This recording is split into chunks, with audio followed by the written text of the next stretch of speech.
વડોદરા પોલીસને ડ્રગ્સ બાબતે આજે વધુ એક સફળતા હાથ લાગી છે, જેમાં હાઈવે પર પોલીસે એક કારને આંતરી 95 કિલોથી વધુનો ગાંજો કબજે કરી 2 આરોપીઓની ધરપકડ કરી છે। વડોદરા પોલીસ મિશન ક્લીન હેઠળ ડ્રગ્સ અંગે લોકજાગૃતિની સાથે સાથે ડ્રગ્સ પેડલર્સ અને નશાના બંધાણીઓ પર પણ નજર રાખવાનું કામ કરી રહી છે, જેને કારણે વારંવાર ડ્રગ્સ પકડવાના બનાવ બની રહ્યા છે। હરણી પોલીસને આવી જ રીતે મોટી સફળતા મળી છે। હરણી પોલીસની ટીમે ગોલ્ડન ચોકડી નજીક હાઈવે પર આજે એક કારને આંતરી તપાસ કરતા અંદરથી ₹9.5 લાખ ઉપરાંતની કિંમતનો 95 કિલોથી વધુનો ગાંજો મળી આવ્યો હતો।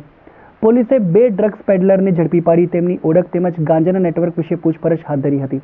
પોલીસે એક કાર અને મોબાઈલ મળી કુલ ₹12 લાખ જેટલી મત્તા કબજે કરી બંનેને રિમાન્ડ પર લેવાની તજવીજ હાથ ધરી છે। પોલીસની તપાસમાં ડ્રાઈવર અમદાવાદનો ઉસ્માન મિયા મલિક અને મહેસાણાના રમેશજી ઠાકોર હોવાનું ખુલ્યું છે।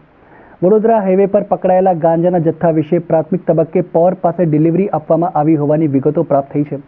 ગાંજાનો જથ્થો કોણ આપી ગયું તે મુદ્દે પોલીસ તપાસ કરી રહી છે। આ જથ્થો અમદાવાદ પહોંચાડવાનો હોવાની પણ માહિતી મળી છે। હરણી પોલીસ ગાંજાના નેટવર્ક વિશે વધુ તપાસ કરી રહી છે।